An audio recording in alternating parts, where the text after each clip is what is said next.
Welcome back to Daybreak on Trust TV. Well, right now we'll jump straight into politics. President Muhammadu Buhari on Tuesday in Abuja pleaded with aggrieved senators of the All Progressive Congress to ensure the party's majority control in the Senate is not threatened. Now, the president calls comes on the heels of reports that no fewer than 22 APC senators have concluded plans to defect to the People's Democratic Party, Labour Party, New Nigeria People's Party and others over grievances arising from the just concluded party primaries.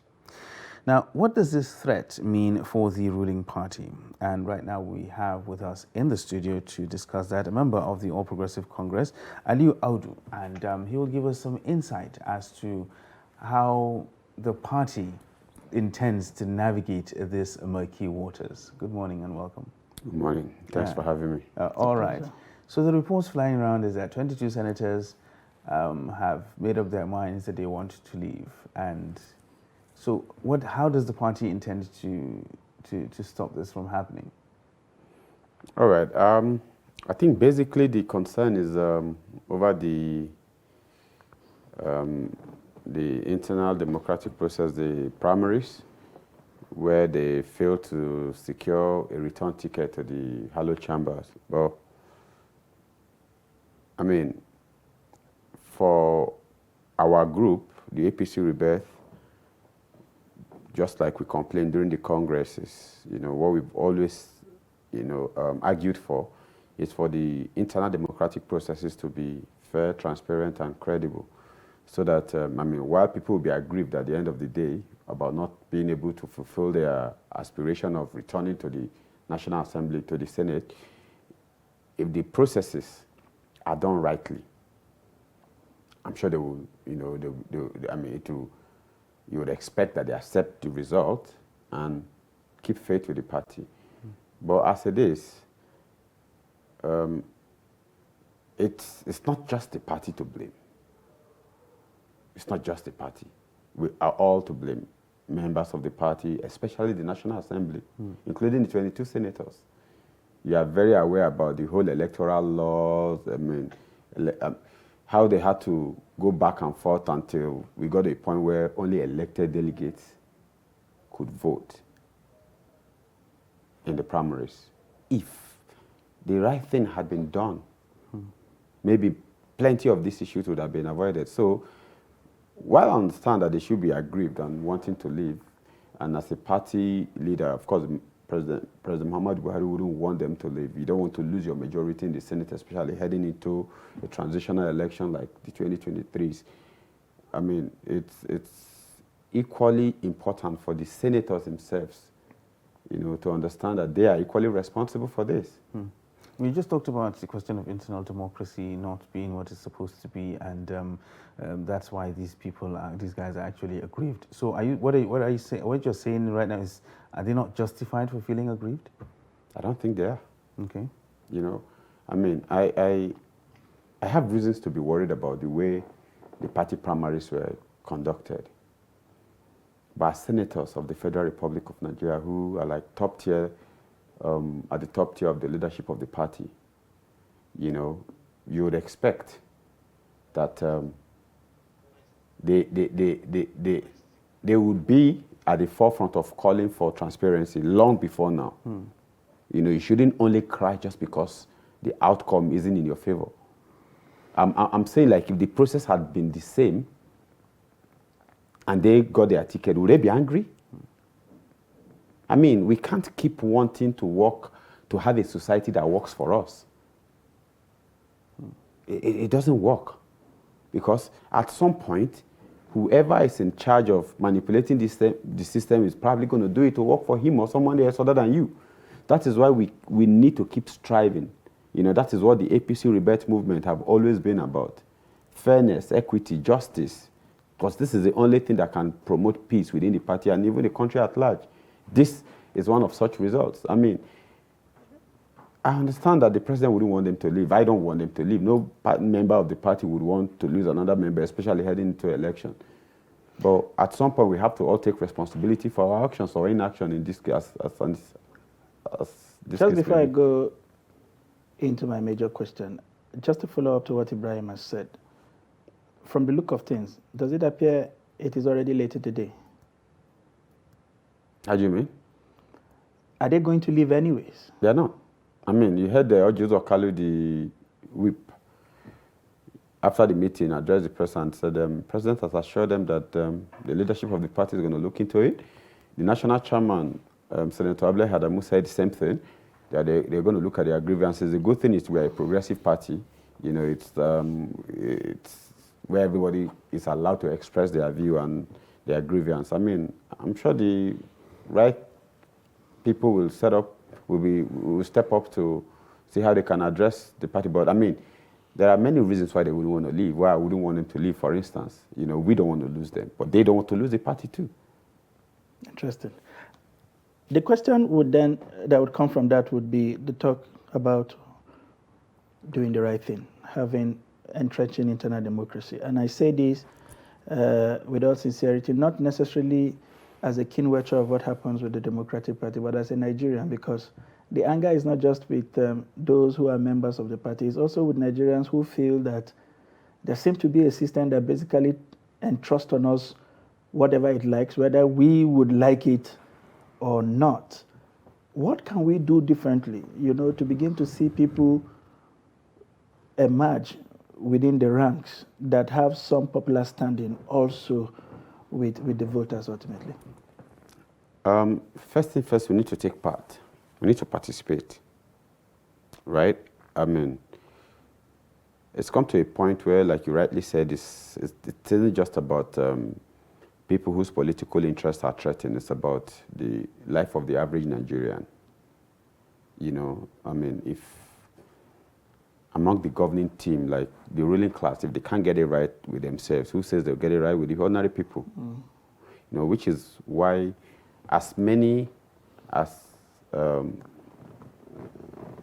us, the many progressive-minded young Nigerians who desire a prosperous, united nation that works for everyone, we have come to realize that Nigerians have excelled in every field of human endeavors, except leadership. While we will appreciate the fact that, I mean, it's 23 years of continuous democracy, it's a plus. We've been at this for 23 years and we have seen improvement. It doesn't have to take as long as 260 years to be where the American democracy is right now, because we are not reinventing the wheel. So what it basically means is we need people to get involved, especially the professionals, the enlightened, those who are truly passionate about service to nation and to mankind. And it doesn't come without a price. I mean, you need to labor for it, you need to make sacrifices. If we understand that is, those are the things we need to do. You can't wish good leadership into existence. You talked about laboring for it, not wishing for it. Don't you think that the way things are right now, it basically is skewed against you and I? Because when we see the party, we don't see these faces. We see people who had always been there in the last 23 years. How else do you force that transition to happen? When, for instance, even the cost of participating is just beyond you. If a party wakes up and sets a party ticket at 45 million, 100 million, does it look like a system that is willing to allow people to emerge? How else do you change that kind of narrative? All right, like what the APC Rebirth movement started to do was what we call the internal re-engineering. I mean, a lot of progressive, young-minded politicians in the APC. We saw this early enough after the dissolution of the Adam Oshomole-led NWC and the first extension gotten by the Mai Malabuni. We felt it was wrong. We felt the only way to ensure that there is peace, there is fairness, is when we go by our own rules. There's nothing as bad as you have a constitution and you don't abide by it, you don't respect it. Then the next thing is to, do one thing that is very important in our political or national life, organization. For those who seek to get involved, it might look like the system is skewed against us. What life is. But we still soldier on all the same. So if we look at it that way, we don't look at it like we can't do it. We look at it like, okay, we can. It's going to take from us what it deserves or what it demands, but we must be willing to give it. We can sit and talk about how Asiwaju Bola Ahmed is a household name. How overwhelming his popularity is. How you look left, right, center, and you see people whom he has influenced. He didn't start overnight. He didn't do it overnight. I mean, he's been actively involved in politics for the past 31 years. Mm. So what that tells us, basically, is we're going to have to, persevere. We're going to have to build the time. We're going to have to get involved, And for every time something goes wrong, we need to step up and question it. We need to push for it to be made right. I mean, this was what we did when the Congress started in the APC.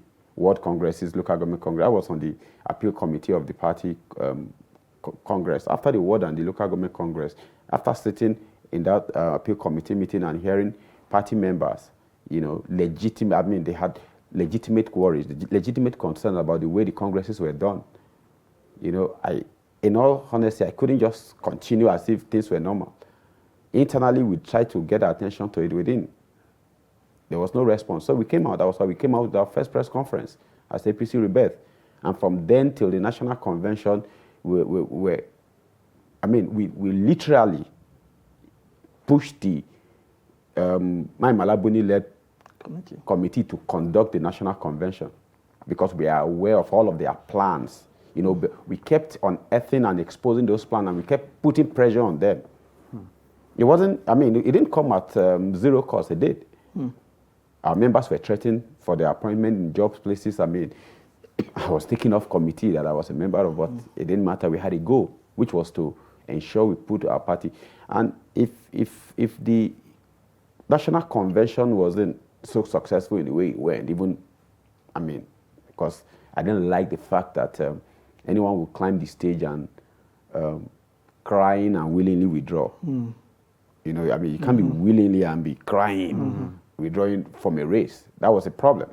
And that was why, in the build-up to the presidential primary special convention, we were at it again, and we made it clear that there's not going to be consensus or, imposition via consensus. Let everybody go test their might. And the beauty of our convention, or the sweetness for many of us, is not just because Bola Ahmed Tinubu will, the most deserving and the most prepared and the most competent of them all, won the ticket, but it was the way and manner the primary was conducted.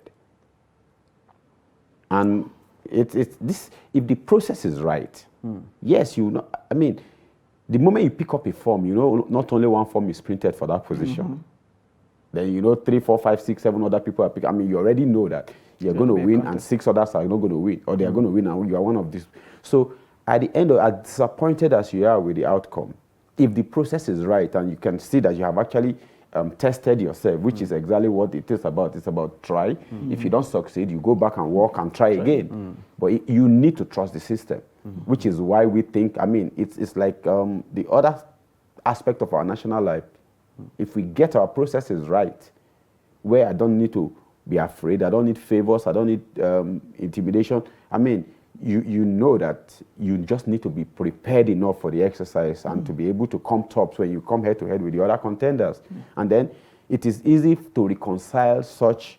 You saw after the presidential primaries, our standard bearer, Asiwaju Bola Ahmed Tinubu, went around to meet with all the. You haven't heard any of the contestants from the presidential primary threatening to leave. Nobody, because nobody can really fault the process. But let's go back to the issue of the senators. There are some people from some quarters that actually believe or hold the opinion that these senators are taking these decisions based on purely selfish reasons. Just like you alluded to the fact that if the process was what it is and they had still won, we wouldn't be having this conversation. But the process is what it is and they lost. That is why they are threatening to leave. So some people argue that if these people don't have the interest of the party at heart and they don't have the interest of the nation at heart, they're driven strictly by their own selfish interests, then does the party really need them? Unfortunately, in politics, politics is a game of numbers. Democracy, is tested at the polls. Polls is about, it's not how many professors you have, it's not how many walis you have, it's not how many men of God you have, it's how many numbers of people you have. That's why the taxi driver, the wheelbarrow pusher, the professor, everybody's got one vote. It's about numerical strength. So every weapon, you rather have the arsenals on your side pointing at the other side than have them on the other side. However, not so effective they are. That's the truth.